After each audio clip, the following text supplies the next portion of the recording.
నగరంలోని కాలువల్లో కాలుష్యాన్ని నివారించేందుకు చర్యలు చేపట్టాలని యువజన కాంగ్రెస్ నాయకులు దేవినేని అవినాష్ జిల్లా కలెక్టర్ను కోరారు.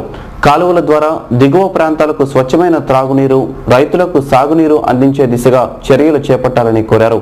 ఈ మేరకు కలెక్టర్ సానుకూలంగా స్పందించినట్లు అవినాష్ తెలియజేశారు.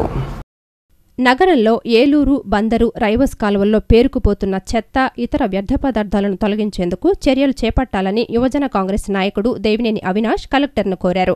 స్థానిక క్యాంపు కార్యాలయంలో ఈ మేరకు కలెక్టర్ను కలిసి వినతిపత్రాన్ని అందజేశారు. అనంతరం అవినాష్ మాట్లాడుతూ నగరంలోని కాలువల్లో పెరిగిపోతున్న చెత్త, ఇతర వ్యర్థ పదార్థాల వల్ల కాలువల్లో కాలుష్యం పెరుగుతోందని అన్నారు. ఈ చెత్తను, వ్యర్థాలను తొలగించి దిగువ ప్రాంతాల వారికి స్వచ్ఛమైన త్రాగునీరు, రైతులకు సాగునీరు అందించాలని ఆయన కలెక్టర్ను కోరారు.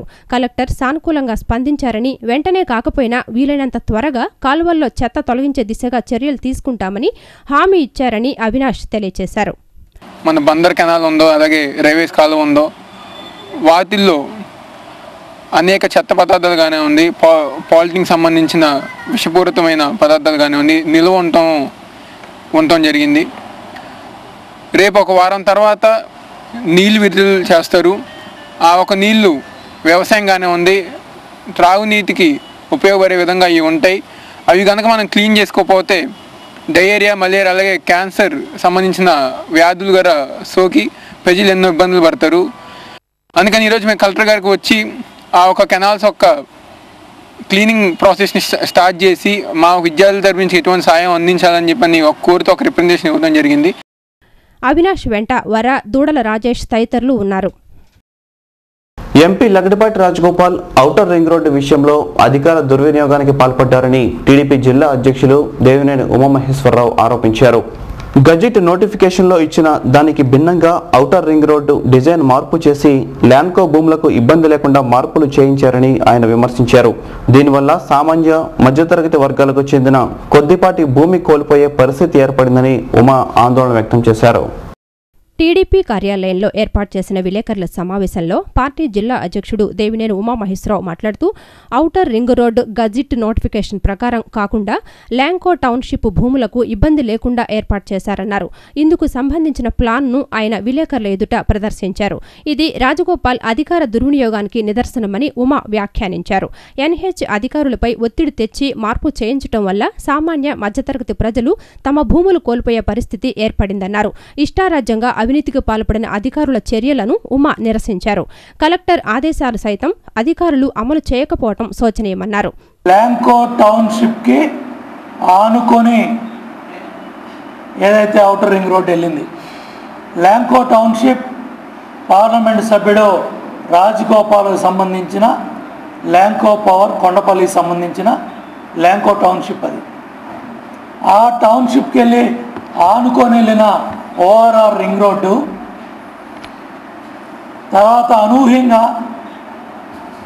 దూరంగా పార్లమెంట్ సభ్యుడు రాజగోపాల్ ల్యాంకో ఆఫీసు పిలిపించి పార్లమెంట్ సభ్యుడు ఆఫీసు ఎవరిని అడిగి ఈ అలైన్మెంట్ తీసుకున్నారు, ఎవరిని అడిగి ఈ సర్వే నెంబర్లో ఫైనల్ చేశారు, ఇమ్మీడియట్గా మీరు దాని మీద సరిదిద్దండి అని పార్లమెంట్ సభ్యుడు ఆదేశించిన తర్వాత పేద, బడుగు, బలహీన వర్గాలు, సామాన్యులు, చిన్న చిన్న ఉద్యోగాలు చేసుకునేవాళ్ళు 100 గజాలు, 200 గజాలు చాలా స్పష్టంగా అధికార దుర్వినియోగానికి పాల్పడ్డారు.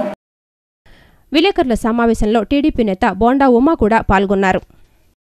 MP Lagadapati Rajagopal farm house పై కిరాయి మనుషులతో దాడి చేయించినట్లు తేటతెల్లమవుతోందని వైఎస్ఆర్ కాంగ్రెస్ పార్టీ నాయకులు శంకర్, కామదేవరాజు అన్నారు. నగరాభివృద్ధికి రాజగోపాల్ చేసింది ఏమిటని వారు ప్రశ్నించారు. లగడపాటి అక్రమ ఆస్తులపై సిబిఐతో విచారణ జరిపించాలని వారు డిమాండ్ చేశారు. వైఎస్ఆర్ కాంగ్రెస్ పార్టీ నాయకులు వంగవీటి రాధాకృష్ణ కార్యాలయంలో ఏర్పాటు చేసిన విలేకరుల సమావేశంలో పార్టీ నాయకులు బాడిత శంకర్, కామదేవరాజు మాట్లాడుతూ ఎంపీ లగడపాటి రాజగోపాల్పై తీవ్రస్థాయిలో ధ్వజమెత్తారు. రాజగోపాల్ ఫామ్ హౌస్పై జరిగిన దాడి విషయంలో వాస్తవాలు వెలికి వచ్చేసరికి అమాయకులను ఇరికించారన్నారు. నగరాభివృద్ధిని విస్మరించిన రాజగోపాల్ అనుచరులపైనే యాసిడ్ దాడులు చేయించారన్నారు. నగరాభివృద్ధికి రాజగోపాల్ ఏం చేశారని వారు ప్రశ్నించారు. విజయమ్మ ఇంటి చుట్టూ తిరిగిన రాజగోపాల్ నేడు ఆమెను ఏకవచనంతో సంబోధించడం పట్ల అభ్యంతరం వ్యక్తం చేశారు. ఉప ఎన్నికల్లో 18 స్థానాలు తమ పార్టీ గెలుచుకుంటుందని, రాజగోపాల్ రాజీనామా చేసేందుకు సిద్ధంగా ఉండాలని వారు వివరించారు. ఒక కిరాయి ఆర్టిస్టులని ఒక నలుగురిని సెట్ చేసి ఒక్కొక్క మనిషికి 3 లక్షల రూపాయల చొప్పున కిరాయి ఇచ్చి అధికారులతో మాట్లాడుకొని ఇది ఏమైనా బయటపడితే మన బండారం బయటపడితే ఉద్దేశంతో నలుగురు అమాయకుల మీద కేసు పెట్టించాడు రాజగోపాల్. మరి నిన్న మా నాయకుడు నిన్నే చెప్పారు, నా దగ్గర సాక్ష్యాధారాలతో ఉన్నాయి, మీరు ఎంక్వైరీ చేయండి, నేను వాళ్ళందరినీ బయట పెడతా అని నిన్న మన నాయకుడు చెప్పగానే వాళ్ళు కంగారు పడిపోయి ఎవరో నలుగురు ఆర్టిస్టులను తీసుకొచ్చి ఆ కేసులో అన్యాయంగా ఇరికిచ్చారు. మరి ఈ నీచ సంస్కృతికి 1600 కోట్లు అన్నావు 2003లో వచ్చినప్పుడు, 2004 అయ్యేటప్పటికి 45,000 కోట్లు అయింది నీ ఆస్తి, 2007-8 వచ్చేటప్పటికి 1,00,000 కోట్లు అయింది నీ ఆస్తి. దీని మీద ఎంక్వైరీ లేవా? ఇకనైనా నీ ఒళ్ళు దగ్గర పెట్టుకొని మాట్లాడాలి. అలాగే నీ ఆస్తి మీద సిబిఐ ఎంక్వైరీ చేయాలని కూడా నేను డిమాండ్ చేస్తున్నాను. నువ్వు ఎవరు వెనకాలైతే తిరిగి నీ యొక్క అనుచరులకు పదవులు వేయించుకున్నావో ఇవాళ ఆ మహాతల్లినే ఇవాళ నువ్వు మాట్లాడే విధానం కేవలం నువ్వు ముఖ్యమంత్రి పదవి కోసం నువ్వు తహతహలాడుతూ ఇవాళ ఒక పక్కన పామస్ నువ్వు తగలపెట్టుకొని నువ్వు డబ్బులు ఇచ్చినటువంటి కిరాయిల్ని నువ్వే అరెస్టు చేయించుకొని ప్రభుత్వం అధికారం ఉందని ఈ విధంగా జగన్ గారి మీద ఇటువంటి అక్రమ కేసులు పెట్టించాలని ప్రయత్నం చేస్తే విలేకరుల సమావేశంలో బుద్దా జగన్నాథం, దర్శి వాసు, ఖాదర్, రామాయణపు శ్రీనివాస్ తదితరులు పాల్గొన్నారు. ఇప్పుడు కాసేపు ప్రకటనలో